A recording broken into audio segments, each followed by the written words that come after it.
চেন্নাইয়ে পাঞ্জাবের বড় জয়, তবে আইআরের জরিমানা হয়েছে।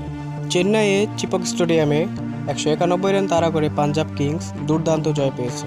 জয় তুলে নিয়ে প্রীতি জিন্টার দল উঠে গেছে পয়েন্ট টেবিলের শীর্ষ দুয়ে, প্লে অফ প্রায় নিশ্চিত।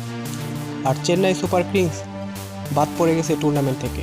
ম্যাচ সেরা হন পাঞ্জাবের অধিনায়ক শ্রেয়াস আইয়ার। 41 বলে 72 রানের ঝড়ো ইনিংস খেলেন তিনি, কিন্তু আনন্দের মাঝেই এক দুঃসংবাদ।